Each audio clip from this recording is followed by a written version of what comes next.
Hello लोगोफोर, नोंथांमोनखौ आंनि advance Bodoland YouTube चेनेलाव बयखौबो बरायबाय आरो लोगोसे दिनैनि गोदान भिडिअ'आव नोंथांमोनखौ बयखौबो बरायनाय थाबावबाय।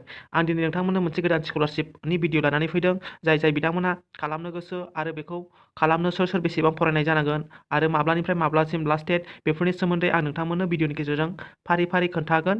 बे स्कलारशिपखौ बेसेबां मोनगोन, सोर मोनगोन बिनि सोमोन्दै खोन्थागोन। नोंथांमोना भिडिअखौ जागायनायनिफ्राय जोबजासे नायबानो जाबाय। बे स्कलारशिपनि नामानो जाहैबाय स्वाभिमेन स्कलारशिप। स्वाभिमेन स्कलारशिप बेखौ ह्युमेन रिसोर्स डेभेलपमेन्ट मिसना स्पन्सार खालामदों। बियो नेसनेल स्कलारशिप, बेखौ बयबो इण्डियानि आसामनि गासिबो कास्टआनो एप्लाइ खालामनो हागोन। बेखौ बोरै एप्लाइ खालामनांगौ आरो बेसेबां मोनगोन बिनि सोमोन्दै आं नोंथांमोननो भिडिअखौ फारि फारि खोन्थागोन। भिडिअआ गोलाव जानो हागौ, नोंथांमोनहा नायलांबाय थाबानो जाबाय। बियो अफिसियेल नटिफिकेसन। नोंथांमोना बेयाव नै नुदों नटिफिकेसन स्वाभिमेन 2020 दिस इज नैबेयाव होनाय दं। This is informed that Swabhiman scholarship 2020 scholarship exam schedule to be held on 26 एप्रिलाव जागोन। बियो नैबेयाव बे वेबसाइटआव एप्लाइ खालामनांगोन। नोंथांमोना बेखौ सोर बेसेबां मोनगोन आरो बोरै एप्लाइ खालामनांगौ बिनि सोमोन्दै नोंथांमोननो भिडिअनि गेजेरजों फारि फारि खोन्थागोन। बेयाव नोंथांमोना नुदों इम्पर्टेन्ट डेट होनाय दं। बेयाव नोंथांमोना रेजिस्ट्रेसन डेट मानि बिनि एप्लाइआ 15 फेब्रुवारिनिफ्रायनो जादों आरो बिनि लास्ट डेट एप्लाइआ जाहैगोन मार्चनि 31 सिमाव लास्ट डेट जागोन। आरो बिनि एग्जाम मानि बेयाव एग्जाम जागोन, बोरै एग्जाम जागोन आं बिनि सोमोन्दैबो नोंथांमोननो खोन्थागोन। बेखौ नोंथांमोना नायलांबाय थाबानो जाबाय। बिनि एग्जामा 26 एप्रिलावनो जागोन आरो बिनि रिजाल्टआ 30 एप्रिलावनो बिनि एग्जाम रिजाल्टआ ओंखारगोन। 6 दिननि उनावनो बिनि रिजाल्टआ ओंखारगोन। आरो स्कलारशिप जाय बिथांमोना सेलेक्ट जादों, जाय बिथांमोना पास जादों, बिनि स्कलारशिपखौ 4 मेआवनो बेंक एकाउन्टआव सोना हरगोन। बेयाव सोर बेसेबां मोनगोन बिनि सोमोन्दै आं नोंथांमोननो एसे खोन्थानि। बेयाव एग्जाम जागोन होननानै नोंथांमोननो खोन्थाखादों। बे एग्जामा बोरै जागोन बेखौ आं दा नोंथांमोननो एसे उनाव खोन्थागोन। जाय बिथांमोना 60% मोनदों, जेनेबा बे एग्जामाव जाय बिथांमोना 60% मोनदों, बिथांमोनहा फार्स्ट मान्थआव 8,000 सोना हरगोन बिसोरनि बेंक एकाउन्टआव डाइरेक्ट सोना हरगोन। नोंथांमोना बेयाव नुखादों, बेयाव गोजा लिरनाय दंखायो। जाय बिथांमोना 60%नि एबाभ मोनदों, 60% मार्क एबा पार्सेन्टेज एबा बिनि गोजौआव मोनदों, बिथांमोननो फार्स्ट मान्थआव 8,000 सोना हरगोन। बिनि उनाव सेकेन्ड मान्थआव 4,000 आरो थार्ड मान्थआव मास मोनथाम बिदिनो सोना हरबाय थागोन। फार्स्ट मान्थआव 8,000, सेकेन्ड मान्थआव 4,000 आरो थार्ड मान्थआव 2,000। टटेल बिथाङा 14,000सिम मोनगोन। जाय बिथाङा 60% एबा बिनि गोजौआव मोनगोन, बियो 12,000सिम मोनगोन। दानिया नैबेयाव टाइप बि दं 50%नि गोजौआव, जाय बिथांमोना 50%नि गोजौआव आरो 60%नि गोजौआव जाय बिथांमोना बेसेबां मार्क मोनगोन, बिथांमोननो फार्स्ट मान्थआव 3,000 सोना हरगोन आरो सेकेन्ड मान्थआव 2,000 आरो थार्ड मान्थआव 1,000। होमबा जाय बिथाङा 50% आरो 60%नि गाहायाव मोनदों, बिथांमोना टटेल 6,000 मोनगोन। दानिया टाइप सिआव दं 40%नि गोजौआव आरो 50%नि गाहायाव जाय बिथांमोना मोनदों, फार्स्ट मान्थआव 1,000 सोना हरगोन आरो सेकेन्ड मान्थआवबो 1,000 सोना हरगोन आरो थार्ड मान्थआवबो 1,000 सोना हरगोन। बेयाव जाय बिथांमोना जेनेबा 40%नि गोजौआव 50%सिमाव मोनदों, बिथांमोना 3,000 मोनगोन टटेल। अब्ला बेयाव नोंथांमोना नुबायदि जाय बिथांमोना जेनेबा 60%नि गोजौआव मोनगोन, बिथांमोना टटेल बेयाव 14,000सिम मोनगोन आरो जाय बिथांमोना 50%नि गोजौआव आरो 60%नि गोजौआव मोनगोन, बिथांमोना 6,000सिम मोनगोन। आरो जाय बिथांमोना 40% आरो 50%नि गाहायाव, 40निफ्राय 50%नि गेजेराव, बिथांमोना 3,000ल' मोनगोन। बेखौ दानिया बोरै एप्लाइ खालामनांगोन बिनि सोमोन्दै आं नोंथांमोननो खोन्थागोन। भिडिअखौ नोंथांमोना नायलांबाय था। बियो नैबे वेबसाइटआव जागोन। नोंथांमोना नुखादों माधबी नेसनेल स्कलारशिप स्किम गोजौआव ह्युमेन रिसोर्स डेभेलपमेन्ट मिसन। बे ह्युमेन रिसोर्स डेभेलपमेन्ट मिसन बे ग्रुपनि नामा, जाय बिथांमोना बे स्कलारशिपखौ होदों, बिथांमोना बेयाव नुदों नोंथांमोना Madhavi national scholarship scheme under human resource development mission invite online application for Swabhiman scholarship examination 2020। बेयाव नोंथांमोना दहाय माब्ला लास्ट डेट बेफोरखौ आं नोंथांमोननो खोन्थाखाबाय, बेखौ आं बुंनो जायला। दानिया नोंथांमोना बेखौ बोरै एप्लाइ खालामनांगोन, बिनि एग्जामा बोरै जागोन, आं बिनि सोमोन्दै नोंथांमोननो खोन्थागोन। बेयाव गाहायाव स्किम अफ एग्जामिनेशन होनाय दं। नोंथांमोना बेयाव नुगोन स्किम अफ एग्जामिनेशन। बेयाव the selection process for the scholarship will comprise of a online test of multiple choice question. बे एग्जामा अनलाइन जागोन। बेखौ नोंथांमोना नोंथांमोननि न'आवनो थानानै थारमाने बे इन्टारभिउखौ होना हरनो हागोन नोंथांनि मबाइलजोंनो दानिया बेसेबां मा साबजेक्टनिफ्राय बेसेबां नाम्बारनि फैगोन खय घन्टा जागोन बिनि सोमोन्दै बेयाव होनाय दं नै रिजनिंनिफ्राय 11था कुइसन थागोन आरो 11 नाम्बारनि जागोन नै बेयाव नोंथांमोना नुदों आरो नै क्वान्टिटेटिभ एप्टिटिउडनिफ्राय 11था कुइसन थागोन आरो बेयावबो 11 मार्कमोन माने मोनसे वानाव 1 मार्क आरो नै जेनेरेल स्टाडिसआव 9था कुइसन थागोन आरो बेयावबो 9 नम्बर आरो नै बेयाव नोंथांमोना नुदों इंलिसाव 9था कुइसन थागोन आरो बेयाव 9 नाम्बारनि जागोन बिनि टटेल मिनिटआ जागोन नै 18 मिनिट जागोन बे एग्जामा अनलाइन जागोन बेयाव नै नोंथांमोना नुदों बेयाव नै नोंथांमोना इंलिस नङाबा हिन्दी लेंगुवेजजोंबो नोंथांमोना बे एग्जामखौ होनो हागोन नोंथांनि मबाइलजोंनो बेयाव नै नोंथांमोना जुदि बेयाव नै फाइनाल्टि फर रं एन्सार होदों नै जुदि नोंथाङा जेन'बा फर एग्जाम्पल मोनसे एन्सारखौ मिस्टेक होयोबा नोंथांमोननिया जेन'बा 0.25 पइन्ट दानगोन होन्दों बेयाव माने नोंथांनि जाखानाय एन्सारफोरनि हाखानाय एन्सारखौ नोंथांमोननि रं एन्सार होयोबा नोंथांमोननि मोनखानाय मार्कनिफ्राय जेन'बा थार्ड होदों नै बेयाव जेन'बा 2.25 मार्क दानगोन आरो जुदि नोंथांमोना नै बेयाव होनाय दं if a question is left blank that is no answer is mark by candidate there will be no penalty जेनेबा नोंथांमोना बे कुइसनखौ हायासै बबेबा मोनसे कुइसनखौ हायासै अब्ला नोंथांमोना बेखौ हायालासिनो नेक्स्ट एबा होआलासिनो थायोबा नोंथांमोना बेयाव रं एन्सारनि मार्क दाननाय नङा जुदि नोंथांमोना रं एन्सार होनानै साबमिट होयोबासो बेखौ कुइसन नोंथांनि मोनखानाय मार्कफोरखौ दानगोन जुदि नोंथाङा एन्सारखौनो होआलासिनो ब्लेंक दोनोबा नोंथांमोननि मोनखानाय मार्कखौ दाननाय नङा बेयाव नै नट्स होदों test will be conducted only and Madhavi Android application link to download mobile application बेयाव नोंथांमोना नुखादों नै बियो नै Madhavi Android application होननाय एप्सजों गावसिनि अफिसियेल एप्स बिनि गेजेरजों बे एग्जामआ जागोन बेयाव होनाय दंबावदों नै बेयाव नोंथांमोना नैबे वेबसाइट होनाय दं नै बेयाव डाउनलड खालामनानै लायनो हागोन आं दा बोरै नोंथांमोननो खोन्थागोन any update regarding exam will be initiated through email and will be updated on website if you do any technical reason out of बेयाव नोंथांमोना होदों नै जायखिजाया आपडेटखौ नोंथांनि इमेलनि थ्रुयै दैथायहरगोन होननानै बुंदों आरो वेबसाइटआवबो होबाय थागोन होननानै बुंनाय जादों बेयावनो एसे एग्जामनि रुल होदों the exam will be consist of 4 section माने मोनब्रै सेक्सनजों जागोन होननानै आं दहाय नोंथांमोननो खोन्थाखादों जेन'बा रिजनिं इंलिश जेनेरेल स्टाडिस बेफोरबायदिनो बेयाव नोंथांमोना मोजाङै नायनानै लानो हागोन बेयाव नै नोंथांमोना फिस फर टेस्ट माने बेखौ रेजिस्ट्रेसन खालामनो 300 थाखा होनांगोन नोंथांमोना बेखौ बोरै खालामनांगोन आं नोंथांमोननो खोन्थागोन a registration fee of 300 for all category माने ST बाबो जेनेरेल OBC बाबो जाय बिथांमोना बेखौ टेस्टआव एबा प्रिपेरेसन खालामदों एबा बिथांमोना बेखौ एप्लाइ खालामनो सानदों बिथांमोना 300 थाखा होनांगोन बेयाव नै आरो बेयाव होनाय दं दा रेजिस्ट्रेसन फिस 300 इज 100% रिफान्डेबल माने मोनफिनगोन बे फैसाखौ मोनफिनगोन नोंथाङा नोंथांनि बेंक एकाउन्टआव मोनफिनगोन टु अल दोज केन्डिडेट हु स्कर मर देन इकुवेल बेयाव होनाय दं सोर बिथांमोना मोनगोन नै बेयाव होनाय दं all those student who score more than or equal to 35% mark in scholarship exam do not come under the merit list जाय बिथांमोनहा 35% मोनगोन माने बेखौ बे स्कलारशिपखौ मोननो थाखाय 45% नांगौ नालाय जाय बिथांमोना 35% मोनगोन आरो मेरिट लिस्टआव फैयासै बिथांमोना बे रेजिस्ट्रेसन फिस 300खौ मोनफिनगोन बेयाव नै आरो सियाव होनाय दं एप्लिकेन्ट उइदाउट द prescription payment would not be considered as similarly rejected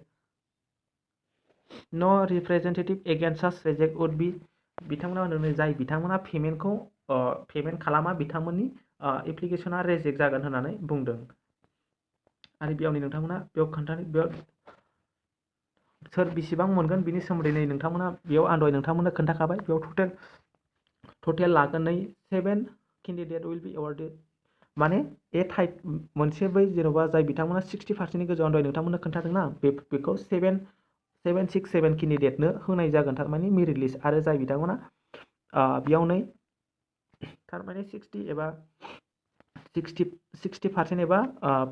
50%नि गोजौआव थानाय केन्डिडेटफोरनिखौ बे स्टुडेन्टफोरखौ बेसेबां सेलेक्ट बानायगोन नै 7 6 7 आरो जाय बिथांमोना एसे खम बेखौ नै बिथांमोना टाइप बि निखौ बेसेबां सेलेक्ट खालामगोन 3 7 2 आरो टाइप सि निखौ नै 4 8 5 केन्डिडेटखौ सेलेक्ट खालामगोन आरो बेयाव मान्थलि होबाय थानाय जागोन बिथांमोना monthly scholars will be paid खनथामै जेन'बा 1 मान्थआव दहाय आं नोंथांमोननो खोन्थाबोखाबाय बेयाव नै नोंथांमोना बेखौ बोरै एप्लाइ खालामनांगोन सोर एलिजिबिलिटि सोर एप्लाइ खालामनो हागोन बिनि सोमोन्दै आं नोंथांमोननो खोन्थालांबाय थागोन नै बेयाव होनाय दं नै एलिजिबिलिटि होनाय दं candidate are requested to apply online through Madhavi Android application only against this advertisement थारमाने नोंथांमोना नै बेयाव होनाय दंखायो not the sorry बेयाव होनाय दं नोंथांमोना माधबी बेयाव होनाय दं जेन'बा नोंथांमोना बे स्कलारशिपखौ अफलाइनबो नङा अनलाइन माने माधबी एन्ड्रइड एप्लिकेशननि थ्रुयैल' नोंथांमोना बे स्कलारशिपखौ एप्लाइ खालामनो हागोन दस्रा नोंथांमोना बे एप्सखौ प्ले स्ट'राव डाउनलड खालामनांगोन आरोखि ना नङाबा नोंथांमोना बेखौ एप्लाइ खालामनो हानाय नङा बे अफिसियेल वेबसाइट बियो नै नोंथांमोना नुखादों बेयाव गोथां थांनो नैबे नोंथांमोना बे वेबसाइटआव थांनानैबो डाउनलड खालामनो हागोन आरो नोंथांनि प्ले स्ट'राव थांनानैबाबो नोंथांमोना एप्लाइ खालामहैनो हागोन आरोना बेयाव नै ओमफ्राय एज लिमिट होनाय दं नोंथांमोना 16 बोसोरनिफ्राय आरो 40 इयार्ससिम केन्डिडेटआल' बेखौ एप्लाइ खालामनो हागोन बिनि बारा बैसोबा नोंथांमोना बेखौ एप्लाइ खालामनो हानाय नङा 16 बोसोरनि गाहायावबाबो एप्लाइ खालामनो हानाय नङा आरो नोंथांमोना 40 इयार्सनि गोजौआवबाबो एप्लाइ खालामनो हानाय नङा थारमाने नोंथांमोना 16 इयारनिफ्राय 40 इयार्सनि गेजेराव थानाय जानांगोन बेयाव नै केन्डिडेट सिटिजेनशिप होनाय दं सोर एप्लाइ खालामनो हागोन बेखौनो इण्डियान सिटिजेनशिप आरो a subject of Nepal a subject of Bhutan बिसोर एप्लाइ खालामनो हागोन ए साबजेक्ट नेपालनि बेफोरबायदि 1962 नि 1 जानुवारियाव जाय बिथांमोना जोंनि इण्डियानाव फैदों बिथांमोना सिटिजेनशिप नेपाल भुटानफोरनिफ्राय आरो तिब्बेतफोरनिफ्राय बिसोर केन्डिडेटआबो एप्लाइ खालामनो हागोन मानोना जोंनि चाइनाजों इण्डियाजों 1962आव दावहा जादोंमोन बेयावनो जों माखासे तिब्बेतआव दालाइ लामामोन बिथांमोना इण्डियानाव थाफैदों बिसोरबो जेन'बा फर एग्जाम्पल एप्लाइ खालामनो हागोन जों इण्डियानि सिटिजेनशिपखा आरो बेयाव नै नोंथांमोना सोर बेसेबां पास जानाय जानांगोन दानिया बेखौ एप्लाइ खालामनो थाखाय नै मिनिमाम एसेन्शियेल क्वालिफिकेसन होनाय दंखायो नै बेयाव नै नोंथांमोना नायदो a candidate must have pass matriculation 10 होनाय दं or evaluation examination from a board recognised by the central government or state government बेयाव खमावबाबो होनदों जाय बिथांमोना 10 पास जाथारनाय जानांगोन बेखौ एप्लाइ खालामनो थाखाय 10 पास जानाय जानांगोन आरो बेयाव होनाय दं नै मेट्रिकुलेसन इज द बेयाव नै होनाय दंखायो जाय बिथांमोना बेयाव 10 पास जानाय बिसोरनो एप्लाइ खालामनो हागोन सेन्ट्रेल एबा स्टेट गभर्नमेन्टनि आन्डाराव बर्ड जेन'बा सेबा सिबिसि बिसोर गासिबो एप्लाइ खालामनो हागोन आरो बेयाव नै होनाय दं matriculation /10 is the minimum qualification which means candidate who have pass intermediate graduate post graduate or any other diploma higher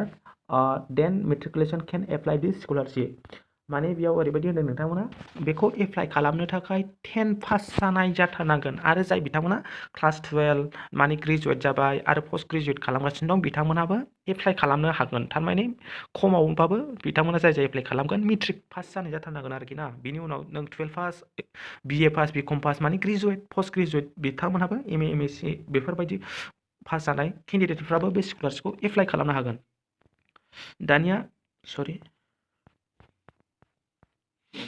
दानिया बेखौ बोरै एप्लाइ खालामगोन बेनि सोमोन्दै आं नोंथांमोननो खोन्थानोसैलाय हाउ टु एप्लाइ होनाय दं नै candidate are advise to fill their correct and active email address in their online application as a correspondence will have be made through email अनलि नोंथांमोननि कारेक्ट इमेल एड्रेसखौ होनो थिनदों मानोना इमेल एड्रेसनि दारैसो नोंथांमोननो इनफरमेसन एबा update मोनबाय थागोन होननानै बेयाव बुंदों बेयाव नै नोंथांमोना बोरै फिलआप खालामनांगौ बिनि सोमोन्दै एसे खोन्थानि candidate must apply online through Madhavi android application only माने आं दहाय नोंथांमोननो गले गले बुंबाय थाबोखादों नोंथांमोना माधबी एन्ड्रइड एप्लिकेसननि थ्रुयैल' बेखौ एप्लाइ खालामनो हागोन बेयाव नै application receive through any other mode would not be accepted होनदों नै बेयाव जाय बिथांमोना दस्रा सर्सफोरजों बानायगोन ना जेनेबा दस्रा एप्सफोरजों एबा दस्रा फेक वेबसाइटफोरजों जेनेबा माबा बे वेबसाइट एप्लाइ खालामगोन ना बिथांमोननि एप्लिकेसना रिजेक्ट जागोन होननानै बुंदों नोंथांमोना नैबे एप्सखौ नोंथांमोना प्ले स्टरनिफ्राय लाखिनानै नोंथांमोना एप्लाइ खालामनांगोन दानिया नै फिल अफ पार्सनेल डिटेल्स नोंथांनि गासैबो पार्सनेल डिटेल्सखौ फिलआप खालामदो आरो फिस साबमिसन नोंथाङा ओमफ्राय साबमिट आफ्टार साबमिट दा फर्म आफ्टार दा फिस डिप'जिट नोंथाङा बै 300 फिसखौ डिप'जिट खालामखांनायनि उनावसो नोंथाङा फाइनाल साबमिट खालामनो थिनदों। आरो बेयाव नै नोंथांमोना इम्परटेन्ट 6 नम्बरनिखौ दा submit after submitting the online application the candidate are request to take snapshot of final submission online application. Final submission खालामखांनायनि उनाव नोंथांखौ मोनसे स्नापशट माने फट' क्लिक खालामनानै एबा नोंथाङा स्क्रिनशट खालामनानै लानो थिनदों। नैबेयाव आरो होनाय दंबावो 7 candidate are not request to submit to the organisation either by post or by hand print out their application or any आदार डकुमेन्ट्स। बेयाव होनाय दं नोंथांमोना बे नोंथांनि एप्लिकेशनखौ पस्टजोंबो हरनो नाङा आरो नोंथाङा आखाइजोंबो प्रिन्ट आउट एप्लिकेशनखौ आरो दस्रा डकुमेन्ट्सखौ नोंथांमोना हैलायनाङा। बेयाव जा एप्लाइ खालामनायाव होदों बेनो जायो। नोंथांमोना बेखौ अफलाइन एबा दस्रा हैनो नांलाया बेखौ अफिसाव। आरो बेयाव होनाय दं नै candidate are advise two submit दा अनलाइन एप्लिकेशन विल दा एडभान्स उइदाउट वेटिं फर दा क्लसिं डेट। नोंथांमोना लास्ट डेटखौ नेयालासिनो नोंथांमोना सिगांग्रो बे स्कलारशिपखौ एप्लाइ खालामनानै साबमिट खालामनो एडभाइस खालामदों। नोंथांमोना लेट खालामालासे। दानिया नै डेट बेयाव नै डेट टाइम बिनि एग्जामिनेसन माब्ला जागोन आरो अबे जायगायाव जागोन बेसेबां टाइमाव बिनि सोमोन्दै बेयाव होनाय दं नै एग्जामा नै 26 एप्रिलनिफ्रायनो एप्रिलाव जागोन सानडेआव। नोंथांमोना नै उइल बि इमेलजों नोंथांमोननो खोन्थाहरखागोन बिथांमोना खयथायाव जागोन मागोन। बेयाव नोंथांमोना जायखिजाया बेयाव नै नोंथांमोना होनाय दं device with Madhavi application capable person android having a good internet connection. नोंथांमोना मोजां नेट नांनाय जायगायाव थानानै बे एग्जामखौ होबानो जाबाय। आरो नै बेयाव होनाय दं केन्डिडेट केन एपियार दा एग्जामिनेशन देयार होम अर एनि आदार प्लेस एज पार दा देयार कनभाकेसन। थारमाने नोंथांमोननि न'आव थानानैनो बे अनलाइनखौ होहरनो हागोन। नोंथांमोनाव एन्ड्रइड मबाइल थानांगोन आरो बे मोजां नेट जानाय जायगायाव नांनाय जायगायाव थाबानो जाबाय नोंथाङा बे एग्जामखौ 26 एप्रिलाव होनो थाखाय। बेयाव नै बोरै सेलेक्ट खालामगोन नोंथांमोना बेयाव होनाय दंखायो नै नोंथांमोना बेखौ मोजाङै नायबानो जाबाय। आं बिनि PDF एबा अफिसियेल वेबसाइटखौ भिडिअनि लिंकआव होखागोन। नोंथांमोना बेखौ एप्लाइ नायबानो जाबाय। नै सिलेबास मानिफ्राय माबायदि फैगोन नोंथांमोना बेखौ नायलायदो नै general studies general aptitude quantity attitude आरो इंलिश बेयाव मानि फैगोन। बेयाव नै जेनेरेल स्टाडिसनिफ्राय जेन'बा Indian history world history Indian politics important dates and event science and technology बेफोरनिफ्राय फैजोबगोन। नोंथांमोना बेखौ फारि नायबानो जाबाय। आं भिडिअनि लिंकआव होखागोन। नोंथांमोना बेयाव नुदों नै बियो अफिसियेल वेबसाइट। नोंथांमोना बे वेबसाइटआव हाबदो नै बेयाव madhavi.online.org होनाय दं। नोंथांमोना बेबायदि इन्टारफेस फैगोन। बेयाव नै नोंथांमोना जाय बिथांमोना थांनाय बोसोराव एबा साकसाम स्कलारशिपखौ एप्लाइ खालामदोंमोन बिथांमोननि रिजाल्टखौ डिक्लेयार खालामबाय आरो बिथांमोननि फैसाखौ बेंक एकाउन्टआव सोना हरबाय। नोंथांमोना बेखौ नायनो हागोन। नै बेयाव डाउनलड खालामनानै नायबानो जाबाय। आरो नोंथांमोना बेखौ एप्लाइ खालामनो दहाय बुंखादों बेखौ एप्सनि थ्रुयैल' एप्लाइ खालामनो हागोन।